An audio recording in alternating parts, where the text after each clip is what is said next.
जी Sindh bar council जी 33 सीटन लाइ चूंड अमल शुरू थी वियो आहे। पोलिंग वारो अमल सुबुह जो 9 वॻे खां शुरू थियो आहे, जेको शाम जो 5 वॻे ताईं बिना कंहिं वक़्फ़े ताईं जारी रहंदो। 33 सीटन लाइ जेको आहे वॾी तादाद में जेके उम्मीदवार आहिनि उहे मैदान में लथल आहिनि, जॾहिं त मजमूई तौर ते जेकॾहिं ॻाल्हि कजे त 40,000 खां वधीक जेके वोटर्स आहिनि उहे पंहिंजे वोटर जो हक़ इस्तेमालु कंदा। इन हवाले सां तव्हांखे ॿुधाईंदा हलूं जेके कराची जूं सीटूं आहिनि उहे 16 सीटूं आहिनि, जॾहिं त सखर, लाड़कानो, हैदराबाद, मीरपुर ख़ासि तौर जेको आहे लाड़कानो डिवीज़न जूं 16 जेके सीटूं आहिनि उन ते बि जेकी वॾी तादाद में प्रोग्रेसिव लायर फोरम तौर सैयद जाफ़र शाह जो जेको पैनल आहे उहे आम्हूं साम्हूं आहिनि। सखर डिवीज़न जी जेकॾहिं ॻाल्हि कजे, सखर डिवीज़न में जेको नवाब शाह ताईं हुन जूं हदूं आहिनि, यानी सखर ऐं नवाब शाह डिवीज़न जा 6 उम्मीदवार इन में मैदान लथनि। हिते तमामु घणो सख़्तु मुक़ाबिलो आहे। इन हवाले सां वकील दोस्तनि सां ॻाल्हि ॿोल कंदासीं तो हिन पोलिंग अमल खे कीअं पिया ॾिसनि। सर, कीअं पिया ॾिसो सॼे हिन चूंड अमल खे ऐं कामयाबी? असां दोस्तनि खे रिक्वेस्ट पिया कयूं वोट लाइ ऐं रिज़ल्ट शाम जो 5 खां पोइ अची वेंदो इंशाअल्लाह ताला। दोस्तनि में उमेद आहे इंशाअल्लाह ताला असांजा दोस्त सभई जेके आहिनि विन कंदा। सखर ग्रुप जेको बि आहे ऐं दोस्त सां हमेशह गॾु आहिनि ऐं मां दोस्तनि सां गॾु आहियां। मां त सभिनी दोस्तनि जो वर्कर बि आहियां, उन्हनि जो नौकर बि आहियां ऐं को असांजी हीअ जेका आहे बार काउंसिल रेगुलेटर अथॉरिटी आहे, हिन में न को कानून ठाहिबो आहे। असां हिते वकील रजिस्टर्ड कंदा आहियूं, उन्हनि जी वेलफेयर कंदा आहियूं, वेलफेयर ऑफ द बार हूंदी आहे। चवंदा को बि वेलफेयर जो कमु न थियो आहे वकीलनि जी? इहे चवण वारनि खे त मां पंहिंजी तकरीर में चई जवाबु ॾेई छॾियो आहे। वेलफेयर छा खे चइबो आहे ऐं वेलफेयर इहो हूंदो आहे त बार में जॾहिं वेहिजे त बार में हर शइ उहा फैसिलिटी हुजे, किताब हुजे, बुक हुजे, नेट हुजे, लाइब्रेरी हुजे, डिजिटल हुजे, सोलर हुजे, बिजली हुजे, AC हुजे। इन खे चइबो आहे वेलफेयर ऑफ बार। वकील जे ॾुख में मां उन्हनि सां गॾु बीठो आहियां, वकील जे सुख में मां उन्हनि सां गॾु बीठो आहियां। इहा आहे वेलफेयर ऑफ द बार। बीमारी में बि उन्हनि सां गॾु बीठा आहियूं। यानी स्वीप कंदो इंशाअल्लाह ताला, इंशाअल्लाह ताला अलाह साईं असांजी मदद कंदो इंशाअल्लाह ताला। बिस्मिल्लाह रहमान रहीम। अल्हम्दुलिल्लाह ॾाढो पीसफुल माना में हिकिड़ो माहौल में ज़बरदस्त क़िस्म जो दोस्ताणो माहौल आहे। उन में इलेक्शन प्रोसेस हले पियो थो ऐं उमेदु आहे त वकील जो हीउ जेको तबिको आहे असां वटि हाणे जेको नौजवान क्लास आहे ख़ुशूसन उहो मज़ामतकारनि जो साथ ॾींदो, सिंध परस्तनि जो साथ ॾींदो। इन करे असीं आज़ादु बीह करे पंहिंजो नज़रियो असां पेश कयो आहे त बाबा सिंध जे मथां जॾहिं ॾुखी महिल थी अचे त वकील खे उन महिल सिंध सां बीहणु खपे, न की उहे डेड बॉडीज़ हुजनि। सिंध बार काउंसिल असां वटि डेड बॉडी जी सूरत अख़्तियार करे वई। गुज़िरियल 5 सालनि खां 10 सालनि खां उहे परे परे पिया रहनि त असांजो वास्तो सिंध जे इशूज़ सां न आहे, पर उहे वकीलनि जे फलाह बहबूद लाइ बि कुझु न करे सघिया। इन करे असां सखर डिवीज़न जे दोस्तनि खे गुज़ारिश था करियूं त महिरबानी करे जिते जिते सिंध परस्त दोस्त बीठा आहिनि, सिंध जे इशूज़ ते उथी था पवनि, उन्हनि खे वोट करियो ऐं पुराणे स्टेटस को मां जान छॾायो। असां पुरुमीद आहियूं त इनशाअल्लाह असांखे वोट मिलंदो, खटींदासीं। सरकारी मशीनरी जो इस्तेमालु इहो आहे त AG Sindh, advocate general Sindh सिधो सो मुलाज़िम आहे ऐं उन पंहिंजा एडिशनल एडवोकेट जनरल मुक़ररु कया आहिनि मॉनिटरिंग जे लाइ। ख़तरो ज़रूरु आहे, पर पोइ असांखे बि वरी उन जो ट्रोड़ करणु ईंदो आहे ऐं इनशाअल्लाह रोड रस्ता बंदि हूंदा, असांखे ॿियो कुझु न थियो त जी धांधली थी रोड रस्ता बंदि हूंदा, कोर्टुनि जा रस्ता बि बंदि हूंदा। इनशाअल्लाह मज़ामत कंदासीं, विढ़ंदासीं। मुंडो कोन इस्तेमालु आहे, ज़ाल जार पाण SP सां गॾु बीह करे वर्क कई आहे, पर उबाड़े खां वेंदे हुन ताईं नवाब शाह ताईं सॼी मशीनरी सरकार जी इस्तेमालु थी। सरकारी वकील जेके आहिनि उहे टोटल हुनजी सपोर्ट कनि था। सरकारी मशीनरी इस्तेमालु थी आहे। जेकॾहिं सची तरह सां वोट वकीलनि कयो नी ऐं ईमानदारी सां ऐं धरती जी ख़ातिर कयो त इंशाअल्लाह ताला जाफ़र शाह जो पैनल कामयाबु वेंदो।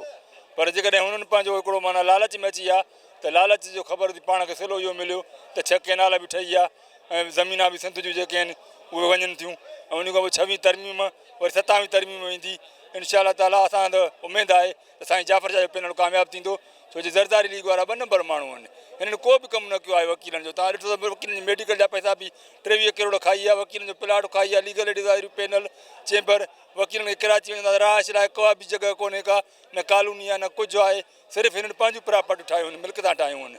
टोटल करप्शन कई अथऊं। करप्शन करे करे हिननि पंहिंजा जेके 2 नंबर वकील आहिनि जेके जा टोटल जेके इलाइक़नि में वेठाल आहिनि माण्हू जेके वकालत ई न कंदा आहिनि, सरकारी मुलाज़िम बि आहिनि जेके हिन जा हिन वक़्तु वोट ॾियण आया आहिनि, पर उहे माण्हू हुन जा बीठा आहिनि छो जो सरकारी धुर जो ज़ोर आहे ऐं हुकूमती धुर जो ज़ोर आहे त असां इलेक्शन खटियूं। जीअं 26वीं तरमीम आंदी आहे 27 तरमीम आणियूं ऐं सिंध जी ज़मीन विकिणूं ऐं सिंध जे वकीलनि जा हक़ खाऊं। हिननि उमिरि इहो कमु कयो आहे। हिननि चङो कमु कोई कोन कयो आहे। तव्हां ॿुधायो पूरी इलेक्शन में हिननि को ॿुधायो त असां को कमु कयो हुजे? हिननि को बि कमु न कयो। तव्हां सभिनी खे ख़बर आहे त जेको बि हिननि इलेक्शन वर्क कई इहो न ॿुधायूं त असां सखर में कमु कयोसीं, तुंहिंजो खैरपुर में कमु कयोसीं, घोटकी में कमु कयोसीं, नवाबशाह या नौशहरे में कमु हिननि कोई कोन कयो आहे।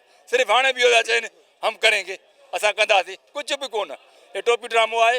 हीउ सिर्फ़ु वरी साॻियो जेकॾहिं थी वियो त वरी साॻा हिन जा लाटू चुगऊं था। हिननि पंहिंजूं पिरापट ठाहियूं ऐं 2 नंबर माण्हू अॻियां आंदा अथऊं ऐं भर्तियूं बि 2 नंबर करायूं अथऊं। उनजे करे मां सिंध जे अवाम खे, सिंध जे वकीलनि खे अपील थो कयां, ख़ुदा अञा बि टाइम अथव। इलेक्शन हले थी, वर्क हले थी, माण्हू वोट ॾियनि था, सुजाॻ थी पंहिंजो हक़ी वोट जेको आहे हक़ी माण्हू खे वोट ॾियो, सिंध धरती जे माण्हू खे वोट ॾियो। हीअ जेके 15 सालनि खां चूंडिजी आया आहिनि इन नुक़सानु ॾिनो आहे वकीलनि खे, जुडिशरी खे ऐं पंहिंजी सिंध धरती खे नुक़सानु ॾिनो आहे। सही इस्तेमाल करे इंतखाब करनि था प्रोग्रेसिव पैनल जो, जंहिंजो रूह रवां कुर्बान अली मलाणो साहिबु आहे, जेको हर फ़ौती ग़मीअ में ख़ुशीअ में पंहिंजनि माण्हुनि सां, पंहिंजनि वोटर्स सां, पंहिंजनि वकील भाइरनि सां गॾु हूंदो आहे। ऐं मां त इहो हज़ारनि दफ़ा चई चुको आहियां त अलाए घणनि दोस्तनि जे रिज़िक जो बि सबबु आहे। अलाह आहे पर अलाह ज़रियो ठाहींदो आहे। सो इन करे 80% वोट कुर्बान साहिबु खणंदो, पर पॉलिटिकल साइंस जो हिकिड़ो रूल आहे त केतिरो बि मक़बूल लीडर हुजे 20% उनखे जेलसी जो वोट पवंदो आहे उनजो ओपोनेंट। इन करे फ़तेह कुर्बान साहिब जी आहे। सिंध बार काउंसिल जी इलेक्शन हली रही आहे ऐं सिंध बार काउंसिल जी इलेक्शन जी वोटिंग थिए पई। 2 पैनल्स जेके आहिनि प्रोग्रेसिव ऐं नेशनल लॉयर्स पैनल्स आहे। हिकिड़ी खे लीड करे थो मिस्टर कुर्बान मलाणो साहिबु ऐं ॿिए खे लीड करे पियो जाफ़र शाह। ऐं हींअर सखर में जेको आहे कम अज़ कम 800 वोट कॉस्ट थींदो ऐं मथे बि थी सघे थो पियो।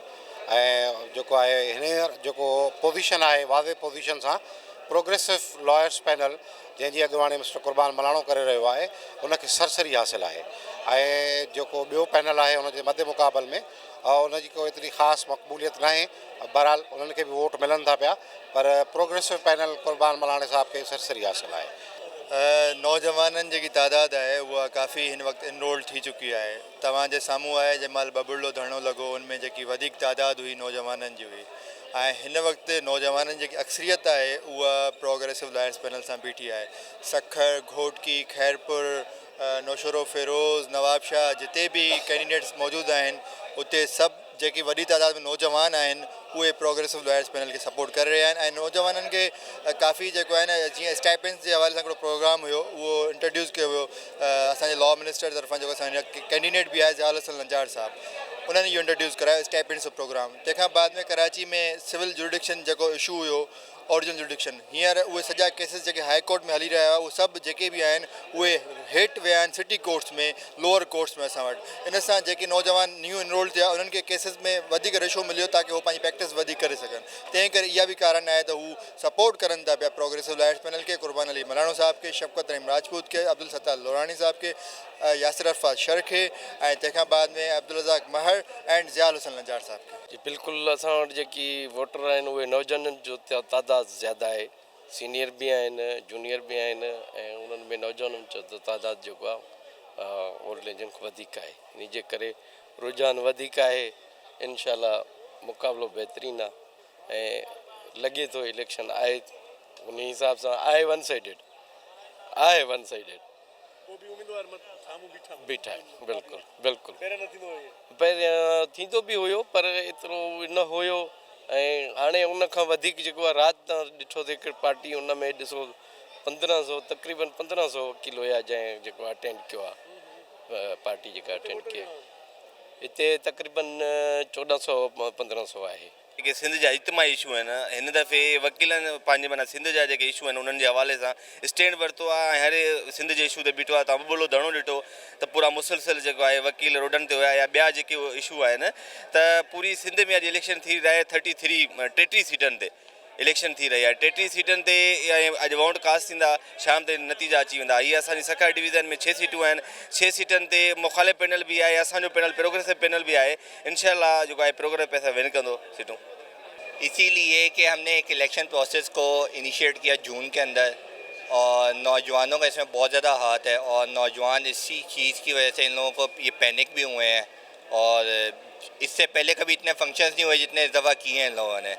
यही हमारी बहुत बड़ी जीत है और इंशाल्लाह ताला इलेक्शन में भी हम लोग जीतेंगे।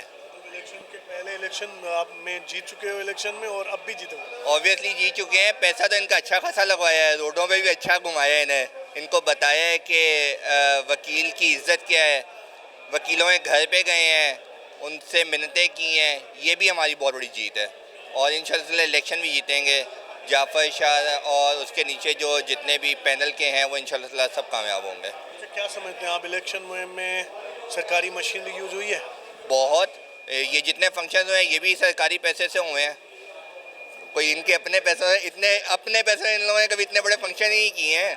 अपने पैसे करते फिर मैं बात करता। ये तो मैंने इन लोगों को एक ट्रेंड दिया, जो मैंने जून के अंदर इनको ट्रेंड दिया, वहाँ से इनको समझ आई कि हमने इस तरह ये सिस्टम भी चलाना है। उससे पहले इनको क्या पता था? कुछ पता था ही नहीं।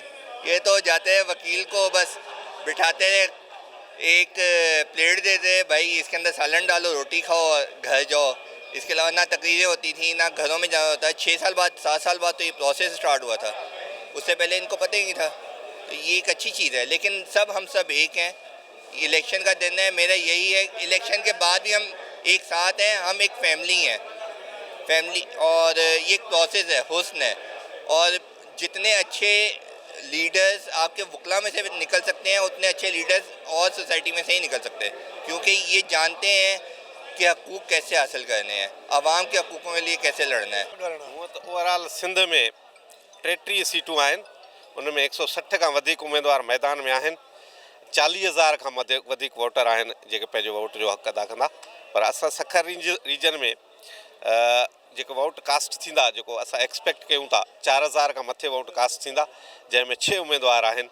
6 उम्मीदवारनि में मुक़ाबिलो आहे। असां आहियूं प्रोग्रेसिव लायर पैनल जा सपोर्टर बि, ऐं प्रोग्रेसिव लायर पैनल असांजो आहे। घुटकीअ खां वठी नवाब शाह ताईं इंशाअल्लाह ताला प्रोग्रेसिव लायर पैनल्स जा ई कैंडिडेट्स जेके आहिनि उहे विन कंदा, पर वॾी लीड सां विन कंदा। इंशाअल्लाह तव्हां ॾिसंदव 5 बजे खां पोइ जॾहिं रिज़ल्ट ईंदो त प्रोग्रेसिव लायर्स पैनल्स जा जेके बि आहिनि कैंडिडेट वॾे लीड सां इंशाअल्लाह विन कंदा। जी, ॿिन्ही पैनल जे वकील दोस्तनि जूं तव्हां ॻाल्हि ॿुधी, जेके पुरुमीद आहिनि त उन्हनि जो पैनल हिन भेरे कामयाबी माणींदो। प्रोग्रेसिव लायर फोरम जो कुर्बान मलाणो तोड़े जाफ़र शाह पैनल जा ॿई जेके उम्मीदवार आहिनि हिक ॿिए जे हक़ में नारेबाज़ी करे रहिया आहिनि। पोलिंग वारो जेको अमल आहे सुबुह जो 9 वॻे खां शुरू थियो आहे, जेको बिना कंहिं वक़्फ़े जे शाम जो 5 वॻे ताईं जारी रहंदो। ओवरऑल जेकॾहिं ॻाल्हि कजे त कराची जी 16 सीटुनि ते 100 खां वधीक जेके उम्मीदवार आहिनि उहे मैदान में लथल आहिनि, जॾहिं त जेके बाक़ी सखर, लाड़काणो, हैदराबाद, शहीद बेनज़ीराबाद डिवीज़न जूं जेके 16 सीटूं आहिनि, 17 सीटूं आहिनि, उन ते तक़रीबन 60 खां वधीक जेके उम्मीदवार आहिनि उहे मैदान में लथनि। ॿिन्हिनि धुरियुनि तरफ़ां हिन भेरे ज़बरदस्त नमूने इलेक्शन मुहिम हलाई वई ऐं वॾा जेके इलेक्शन जा मैड़ाक आहिनि उहे पिणु मुनक़िद किया विया। ॿिन्ही जेके पैनल्स आहिनि उहे उम्मीद ज़ाहिर करे रहिया आहिनि त उहे कामयाबु थींदा। अलबत्ता प्रोग्रेसिव लायर फोरम जा जेके वकील दोस्त आहिनि ऐं उम्मीदवार आहिनि उहे तमामु घणो पुरुमीद नज़र अचनि था पिया त हू हिन भेरे बि अक्सरियत सां कामयाबी माणींदा। अलबत्ता जाफ़र शाह जे पैनल जो उम्मीदवारनि जो चवणु आहे त जेकॾहिं हिन भेरे शफ़ाफ़ियत सां इलेक्शन थी ऐं वोट जो दुरुस्त इस्तेमालु थियो त उन्हनि जो पैनल कामयाबु थींदो। नतीजा अचण खां पोइ हतमी तौर ते ॿुधाए सघिजे थो त कहिड़ो पैनल अक्सरियत सां कामयाबु थियो आहे या कंहिंजी दावा सच साबित थी आहे ऐं कंहिंखे शिकस्त मिली आहे। हीउ जमहूरी प्रोसेस आहे। जमहूरी प्रोसेस में जेको आहे इलेक्शन हिकु बहितर जेको आहे अमल सम्झो वञे थो पियो। तंहिं करे नतीजा अचण खां पोइ जेको आहे ॿिन्ही पैनलनि जा जेके राय आहिनि या तजवीज़ जेके ॻाल्हि ॿोल आहे, नतीजा अचण खां पोइ उन्हनि सां ॻाल्हि ॿोल कंदासीं त हू छा पिया चवनि। अलबत्ता ॿिन्हिनि धुरियुनि तरफ़ां ज़बरदस्त नमूने इलेक्शन कैंपेन हलाई वई, इलेक्शन मुहिम हलाई वई ऐं हिन वक़्तु पोलिंग वारो अमल जारी आहे जेको शाम जो 5 वॻे ताईं जेको आहे जारी रहंदो। कैमरामैन हयात खोखर सां गॾु फारूक सुमरो, टाइम न्यूज़, सखर।